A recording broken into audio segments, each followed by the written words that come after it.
The only way that you kill somebody like Brian Thompson is by suggesting that he is motivated not by a desire to keep the company working and operative in a very difficult regulatory environment with a bizarre system of subsidies and administrative details and all of the rest of that. And you can disagree with his decisions, think they're wrong, but that's the actual. Instead, what you do is you say he's evil and he's just trying to maximize profit.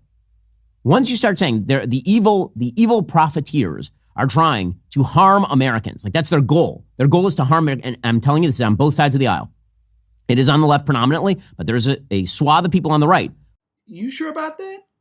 Hey guys, Nathan Brendan Masters, and it seems that Ben forgot a lot of people who are right-wingers and vote Republican.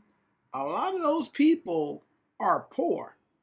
So it's not like a left-right issue and the mask is starting to slip. It's ugly. Now, I will say that there are elites who have lent credibility to this particular argument through their malfeasance.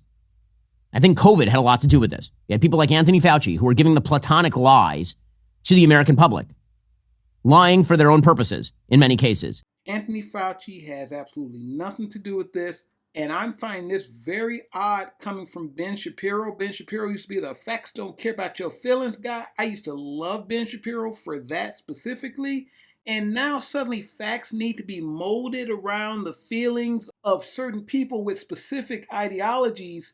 And even some of those people aren't agreeing with you right now. People who make thousands to millions of dollars off of a right-wing grift, they might agree with you.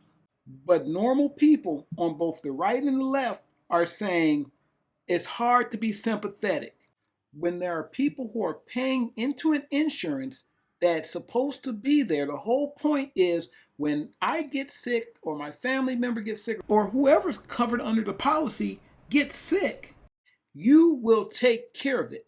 And then that system says, hey, we're actually going to try to find ways to not take care of this. There are people who are suffering, struggling to pay for their medication, in some cases, in many cases, going bankrupt over medical costs, and they have paid into insurance. And as far as anybody can see, this is the guy who controls all of that. Is it right to engage in some form of vigilante justice and just up and kill this person? No.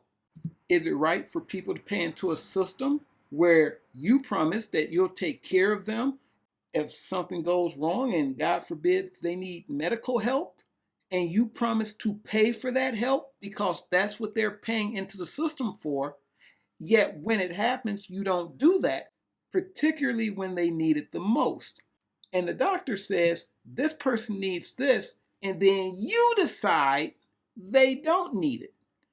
And you decide that so you don't have to pay for it, even though that's your only job. Literally, you had one job. So while I don't condone it, he is the face of that system that's caused so many people to suffer that people can come together and look at him and go, surprised that didn't happen earlier. But the generalized argument that is made too much in politics, and it does boil the pot, okay, it leads to an increasing temperature that justifies violence, is this language that disagreements on policy are not because of a pragmatic inability to come to a conclusion or starting from different first principles or using logical deductions that end up with different conclusions. No, the actual reason that, for example, the healthcare system is a mess is because Brian Thompson is an evil person who is trying to kill grandma. No, Mr. Facts don't care about your feelings. This is not an argument about policy. This man was not a politician making policy for the country. And there's maybe 2 or 3, maybe even 4 different sides that have differing opinions. There is no opinion here. You pay into this system, this company, you give them money, and when you get sick, based on your policy, they're supposed to help you financially. That's the big thing. And according to many people, this company jumps through hoops to deny claims. This is not me saying it. They have a 1.5 out of 5-star rating on Trustpilot. They beat out Dr. Victor Blaine by half a star. And he just got that 1 star recently. But seriously, I wanted to do some research on this. I mean, like some very basic research. This popped up and I didn't even ask this question. It literally seems like they are known for denying claims. It's like their thing. So while Ben Shapiro might not think it's evil, a lot of people going through this may beg to differ. Especially if they're paying for medical insurance, they think they have medical insurance, they suddenly need medical insurance, and they suddenly don't have it. So, to take a completely, the exact same argument, but now applied to a different context. Yesterday, Daniel Penny was acquitted in New York, as he well should have been. Daniel Penny is a hero. Daniel Penny was protecting people on a subway from the predations of a mentally ill, deeply schizophrenic drug abuser who was threatening them physically, according to witness testimony on the subway train. This trial never should have happened. It should not have happened in the first place. So he was acquitted yesterday. Okay, and I want to get into the acquittal in a moment, but what's really fascinating is the reaction to the acquittal. So, for example, on the left, you're seeing the exact same arguments that are being made about the quote-unquote racial systems of the United States as you see being made about the healthcare system of the United States. So Hawk Newsome, famously of the Black Lives Matter movement, he says, we need vigilantism. He's basically making the Unabomber argument here. He's making the alleged shooter argument here. The racial system of the United States, the justice system is so broken that perhaps people should be assassinated. Now you hear that, a lot of my listeners, many of the people in the comments a couple of days ago, and they will say, well, that's evil what he said. Yes, it is. Yes, it turns out it is. Here he was yesterday. Just like everybody else has vigilantes, we need some black vigilantes. That's right. People want to jump up and choke us and kill us for being loud. How about we do the same when they attempt to oppress us? Right. I'm tired. Tired. I know you're looking for us to be like, oh, go and march. Go and march. No.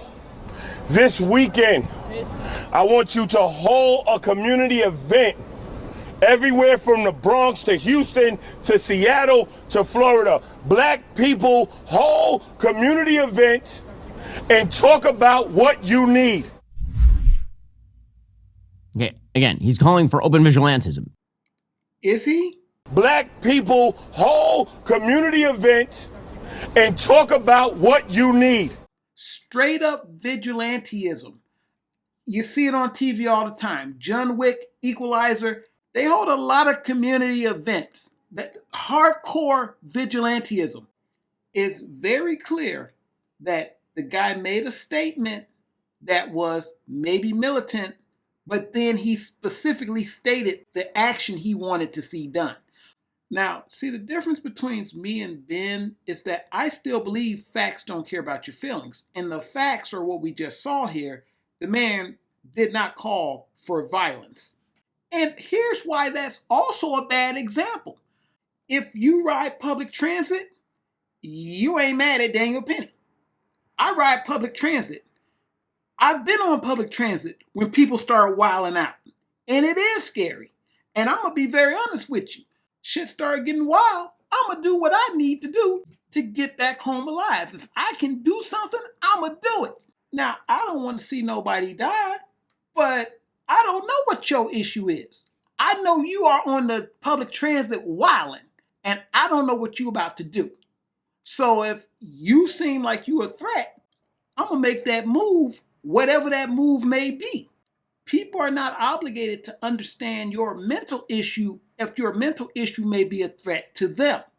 That's just not how real life works. Ben is not making arguments aimed at real life working class people. And let me be clear, I'm not some crazy socialist. Woohoo!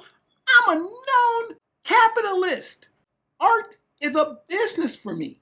But anybody who's watching this understands that unchecked capitalism is a bad idea for any society. There has to be checks and balances to protect the consumer and ensure competition. Ben Shapiro is making arguments for millionaires engaged in political grifts versus normal working class people who have these kind of concerns on a daily basis. That being said, some of you may recognize this artwork and may be saying, hey Nathan, haven't we seen this before? Yes, this is the same artwork from the video where I was using Carcos India ink to ink a page from one of my mini comics. And since nobody saw that video, I just said I'll use it on this video. So you guys take it easy. Nathan Brennan Masters, Oscar. Don't look back, we're here to stay. A life we knew would come one day. And this is it, the borderline to where the future leaves us behind. The fire